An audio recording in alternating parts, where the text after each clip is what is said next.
I mean, really, basically, the seeker wants an answer or a formula for its life, or his life or her life.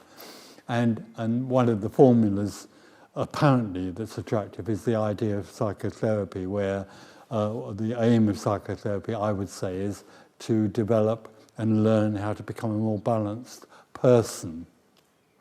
And that, that can have all sorts of meanings, and also there are all sorts of processes that can bring that about. But all that the seeker is actually doing is making the prison more comfortable. It's like religion. Christianity is about, in the end, giving you something to hope for and long for and work for, which makes it feel safer to be separate. In therapy, I think people are neurotic. Well, I know that people are neurotic because basically they're separate.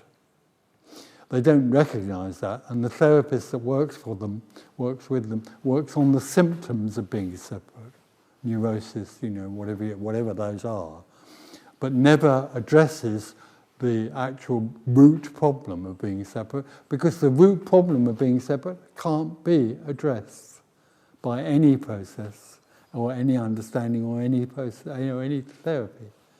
So basically, the therapist is putting elastoplast on bits of the person to make them feel better for a while, and then all the elastoplast flies off again.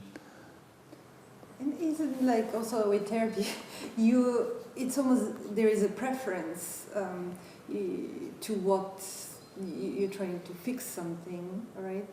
Delving into childhood, trying to discover something. Oh yeah. Because you feel it should be different, life should be different than what is. That's all the same thing, yeah. It's all a formula. It's a way of, all teaching and all therapy, all of it, Christianity and, I have to say, self-inquiry and therapy, is all based on the idea that you need to change. So immediately it's seen that there's something wrong with you. You are in a dualistic state, or you are unbalanced, or whatever. So you need to change, and it's an utterly futile process, because the real difficulty or dilemma, the real dilemma for the seeker is separation, and the seeker can't do anything about being separate. The more it tries not to be separate, the bigger it gets, especially with something like self-inquiry.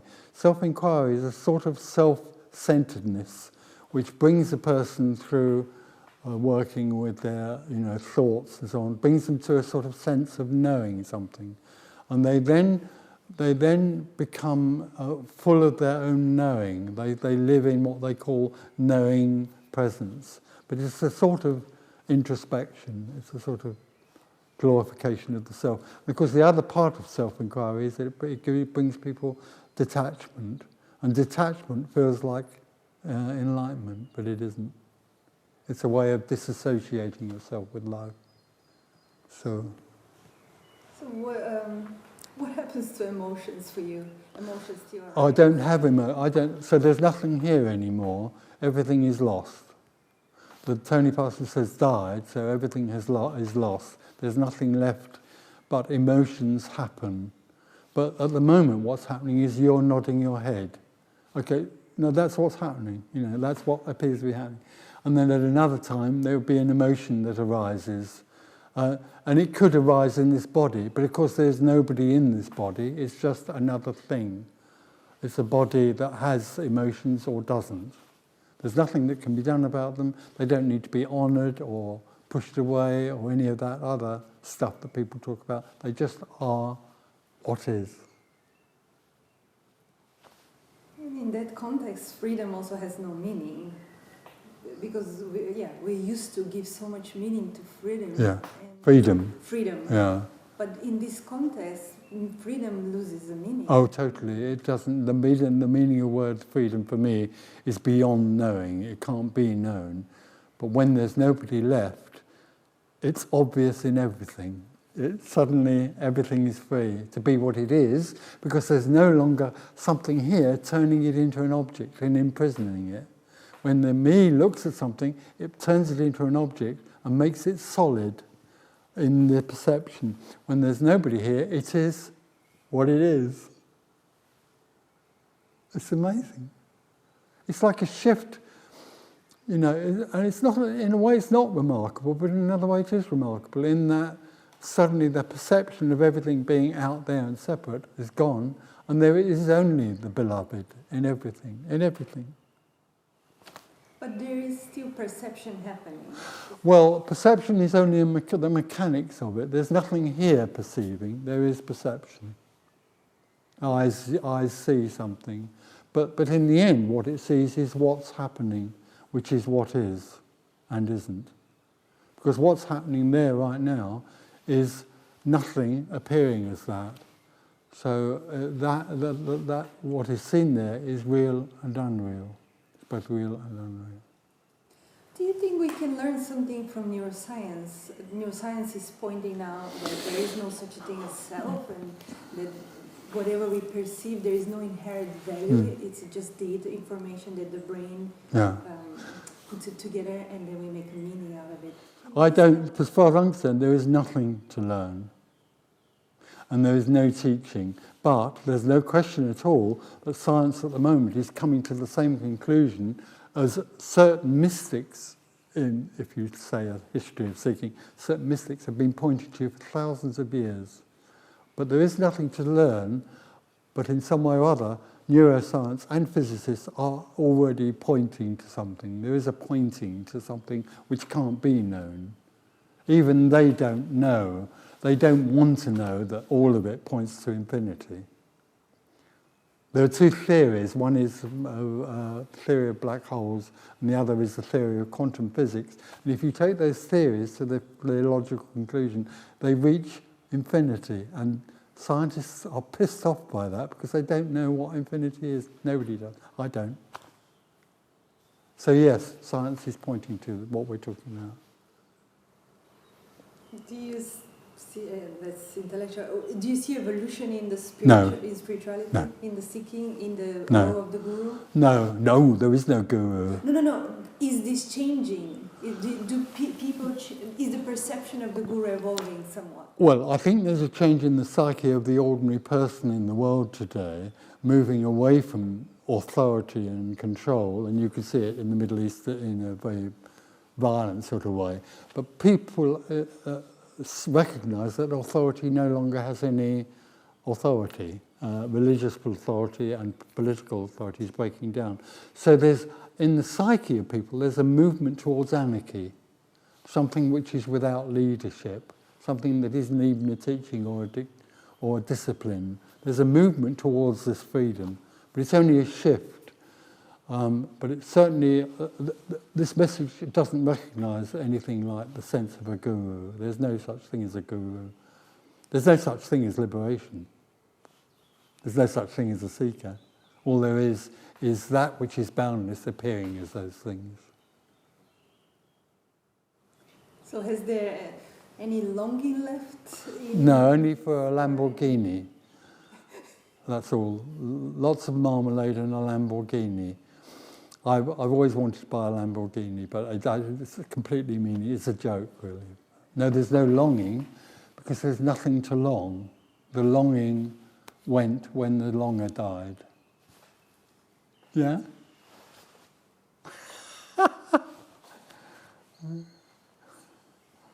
So what we do is, I mean, we know it's absurd, it's meaningless, and yet there we is go the on, you can't appearance stop of it. Movement. No. We try to stop doing the conference. I know you do, bless you.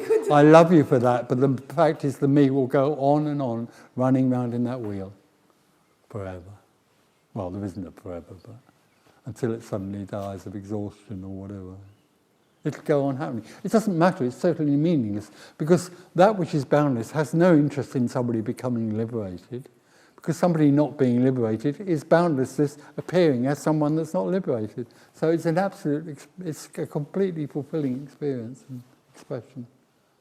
Is our search for meaning a way to control life? That's what the function of meaning? Meaning, knowing is all about fear.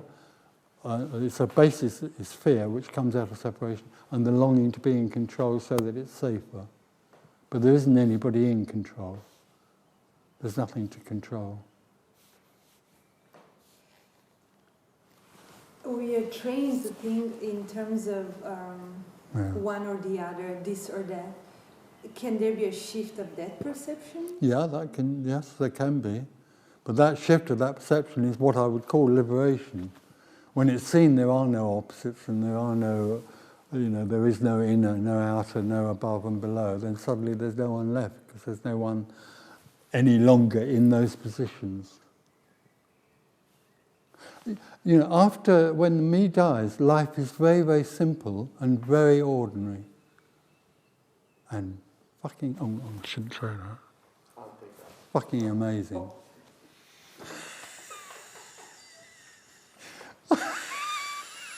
I do use that a lot, actually, so I swear a lot, actually, because it shows that I'm not enlightened to a lot of people. All right, shall I say that again? Yes, then you can. that's what we want. I forgot what I said now. What did I say? It's life. After when the me collapses, life is very ordinary and very simple, and it's utterly free.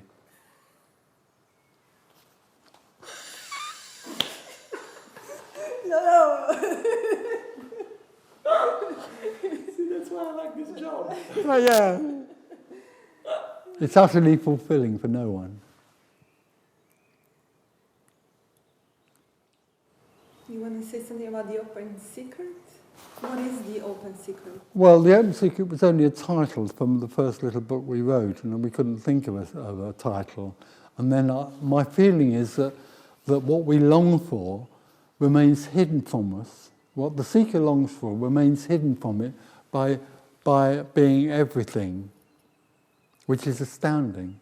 So the seeker can't find what it's looking for because it already is everything. So in a way, it's the openness of that, and it remains a secret with that which tries to grasp it, the open secret. But it's secret because it's known, because it cannot be known. That's why. The me can't know. It's unknowing. Liberation is unknowing. There's nothing here that knows anything. There's nothing that stands up there and speaks from any knowing. It just comes out of nothing. There's nothing here now that knows anything. That talks to this, and this just responds out of nothing. There's no thing going in here sort of judging it or working out what's the best thing to say. That's why I say naughty words sometimes. So when anger arises or... Everything is very passionately full on because there's no longer anything judging it or wondering what to do with it. So it's just a bare, it's an open vessel. It's like an open. So when anger happens, it's wham, but it's like then and it's gone. So you become Italian, basically. I mean, I can Italian, yeah. See, I'm dotty about pasta, so there we are. See, it's the Italian in me. So maybe, would you say the concept of enlightenment is almost like doing disservice to... Oh, no question. Seeking is the most effective way to avoid enlightenment. But the concept of enlightenment, is doing dissatisfaction. There's nothing wrong with seeking, it's just completely futile, that's all. There's nothing wrong with it because it's wholeness appearing to be a seeker. So it's already whole. Yeah. I was wondering, why do you give retreats? I don't give retreats. They're what happens. There's no reason for anything that I do because there is no one doing anything. There's only what happens. So this, just responds to what is happening without any reason or purpose. Okay. So, yeah. So you come by question. Sorry? You come by question when people ask you to... Yeah, that's what happens. I'm there. But for this, it's just the same as sitting in the garden at home because they're both the same thing. This isn't special. And I mean, I do love talking to people. You can tell I love and I'm dotty about this. So in that sense, it's very lovely and beautiful in that way. But there's obviously no reason for it, because if there was a reason for it, we would all be trying to get somewhere. So what happens in the residentials, they're not retreats really, because there's nothing to retreat from. But in the residentials, There's quite a lot of talking at the beginning. What about me? What about me? And then it just goes, and then in the end there's nothing. Checkmate. Over and done with. Okay. Do you ever use the one thing I sometimes when I try it was futile, when I am unaware of the futility of the attempt, I sometimes use the word disorganism. Separate when somebody I say no, there is just I use this expression. There is just this organism. Oh yeah, totally.